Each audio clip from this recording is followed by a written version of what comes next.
नमस्कार। आज के इस एक्सप्लेनर में हम भारतीय रेलवे के एक बेहद अहम और रुतबे वाले पद की पूरी फाइनेंशियल कुंडली खोलने वाले हैं और वो पद है रेलवे स्टेशन मास्टर का। रेलवे नेटवर्क की पूरी रीढ़ होते हैं ये। अक्सर ये सवाल तो उठता ही है कि इतनी भारी भरकम जिम्मेदारी उठाने के बदले में आखिर इन्हें सैलरी कितनी मिलती है। आज हम बिल्कुल करंट सैलरी से लेकर आगे फ्यूचर में होने वाले धमाकेदार बदलावों तक हर एक आंकड़े को डीकोड करेंगे। कोई उलझन नहीं, सीधा और सटीक गणित।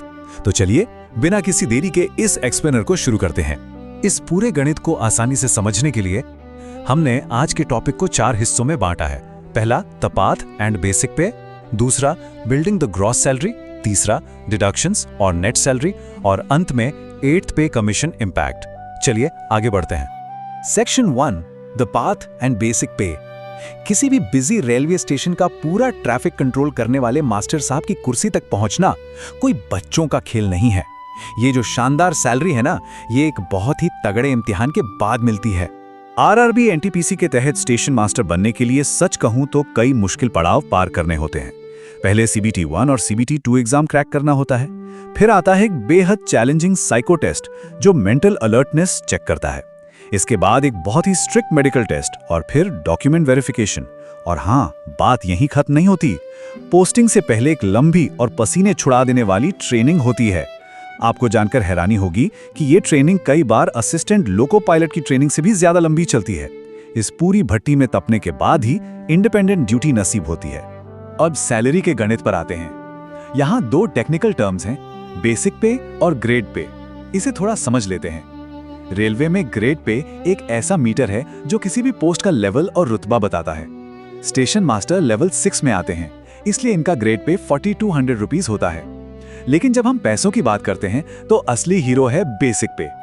यही वो फाउंडेशन है जिस पर आगे की सारी कैलकुलेशंस, सारे अलाउंसेस और डिडक्शंस टिके होते हैं। और वो शुरुआती बेसिक पे है ठीक 35,400 रुपए। जब एक स्टेशन मास्टर अपनी टफ ट्रेनिंग पूरी करके अपने दम पर ड्यूटी के पहले महीने में कदम रखता है तो सैलरी का पूरा कैलकुलेशन इसी 35,400 रुपए से स्टार्ट होता है। अब सुनने में शायद ये नंबर बहुत बड़ा ना लगे, लेकिन रुकिए, अभी हम देखेंगे कि कैसे अलग अलग भत्ते जुड़कर इसे एक शानदार अमाउंट में बदल देते हैं। तो चलिए आते हैं सेक्शन 2 पर, बिल्डिंग द ग्रॉस सैलरी।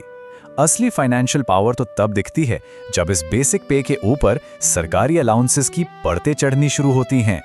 इस पूरी सैलरी बिल्डिंग का सबसे बड़ा पिलर है DA यानी DNS अलाउंस, जिसे हम महंगाई भत्ता भी कहते हैं। महंगाई को बीट करने के लिए रेलवे इसे टाइम टू टाइम बढ़ाती रहती है। अब अगर करंट सिचुएशन की बात करें तो ये बेसिक पे के लगभग 60% के आसपास है। तो जरा कैलकुलेट कीजिए, 35,400 का 60% हुआ सीधा 21,240 रुपए। ये एक बहुत बड़ा जंप है जो सीधा बेस अमाउंट में जाकर ऐड हो जाता है। अब बेसिक पे और DA के अलावा भी बहुत कुछ है इस पैकेज में। देखिए, ड्यूटी आने जाने के लिए मिलता है ट्रांसपोर्ट अलाउंस, जिसे TA कहते हैं, लगभग 2,628 रुपए। फिर आता है हाउस रेंट अलाउंस यानी HRA। अगर मेट्रो सिटी की पोस्टिंग है और 30% रेट माने तो ये बन जाता है 10,620 रुपए। इसके अलावा रात की शिफ्ट्स के लिए नाइट ड्यूटी अलाउंस यानी NDA मिलता है, जो महीने का करीब 3,050 रुपए हो जाता है। त्योहारों के दिन काम करने का नेशनल हॉलिडे अलाउंस करीब 788 रुपए। फिर ट्रैवलिंग अलाउंस लगभग 1,000 रुपए। और अगर पोस्टिंग किसी रिस्की जोन में है तो 1,000 रुपए का रिस्क अलाउंस भी मिलता है। ये सारे भत्ते मिलकर अमाउंट को एक अलग ही लेवल पर ले जाते हैं। और जब हम इन सबको एक साथ जोड़ते हैं तो फाइनल ग्रॉस सैलरी निकल कर आती है 75,716 रुपए। जी हाँ, ट्रेनिंग खत्म होते ही नौकरी के पहले ही महीने में 75,000 से ऊपर की ग्रॉस सैलरी। ये कोई छोटा नंबर नहीं है। यही है वो असली फाइनेंशियल रिवॉर्ड जिसके लिए इतनी कड़ी मेहनत की जाती है। सेक्शन 3 डिडक्शंस और नेट सैलरी। अब थोड़ा रियलिटी चेक भी कर लेते हैं। ये जो 75,716 रुपए की ग्रॉस सैलरी है, ये पूरी की पूरी बैंक अकाउंट में नहीं आती। इसमें से कुछ जरूरी कटौतियां भी होती हैं। अगर टोटल डिडक्शंस की बात करें तो हर महीने करीब 4,230 रुपए कटते हैं। इसमें सबसे बड़ा हिस्सा जाता है NPS यानी न्यू पेंशन स्कीम में। ये फ्यूचर के लिए एक तरह का इन्वेस्टमेंट है जिसमें बेसिक और DA का 10% यानी लगभग 4,000 रुपए हर महीने कट जाता है। इसके अलावा स्टेट गवर्नमेंट का प्रोफेशनल टैक्स करीब 200 रुपए और रेलवे इंश्योरेंस के 30 रुपए भी काटे जाते हैं। तो इन कटौतियों के बाद क्या बचता है? 4,230 रुपए घटाने के बाद जो असली इन हैंड या टेक होम सैलरी बनती है वो सेटल होती है लगभग 70,000 से 71,000 रुपए के बीच। एक नए ज्वाइन करने वाले स्टेशन मास्टर के लिए महीने की शुरुआत में अकाउंट में 70,000 रुपए आना एक बहुत ही सॉलिड और सिक्योर फाइनेंशियल स्टार्टिंग है। और हाँ, बात सिर्फ कैश की नहीं है, इस सैलरी के साथ जो नॉन मॉनेटरी पर्क्स मिलते हैं वो भी कमाल के हैं। रेलवे अपने स्टाफ और उनकी फैमिली को फ्री ट्रैवल पास प्रोवाइड करती है, बेहतरीन मेडिकल फैसिलिटीज, इंश्योरेंस कवरेज और करियर में आगे बढ़ने के लिए time to time specialized training भी मिलती है। ये सब सुविधाएं इस जॉब को और भी ज्यादा अट्रैक्टिव बना देती हैं। अब आते हैं हमारे आखिरी और सबसे एक्साइटिंग हिस्से पे, सेक्शन 4, 8th पे कमीशन इम्पैक्ट। 2026 में एक बहुत बड़ा बदलाव आने वाला है जिस पर सबकी नजर है। फ्यूचर में ये सैलरी ग्राफ रॉकेट की तरह ऊपर जाने वाला है।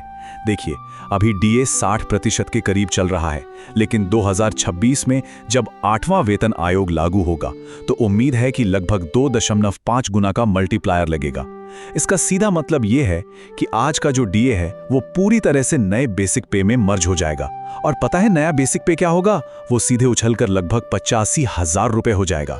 इसके बाद डीए वापस जीरो पर रीसेट होगा और वहां से फिर से बढ़ना शुरू करेगा। अगर हम आज और कल का कंपैरिजन करें तो फर्क सच में चौंकाने वाला है। आज जो नेट इन हैंड सैलरी 70,000 के आसपास है, वो 8वें वेतन आयोग के बाद कम से कम 1,25,000 रुपए प्रति माह को टच करेगी। जरा सोचिए, नए बेसिक और नए अलाउंसेस के साथ एक स्टेशन मास्टर की कम से कम सैलरी बड़ी आसानी से 1.25 लाख के जादुई आंकड़े को पार कर जाएगी। तो इस पूरे शानदार फाइनेंशियल एक्सप्लेनर के बाद एक बहुत ही बड़ा सवाल उठता है, क्या सालों की वो मेहनत, वो लंबी थका देने वाली पढ़ाई और टफ सिलेक्शन प्रोसेस अंत में मिलने वाले इस जबरदस्त फाइनेंशियल और प्रोफेशनल रिवॉर्ड के लायक हैं? ये आंकड़े खुद चीख चीख कर बता रहे हैं कि ये सिर्फ एक नौकरी नहीं बल्कि एक बेहद सिक्योर और पावरफुल लाइफस्टाइल है। इस पर जरूर विचार कीजिएगा। हमारे आज के इस एक्सप्लेनर में बस इतना ही।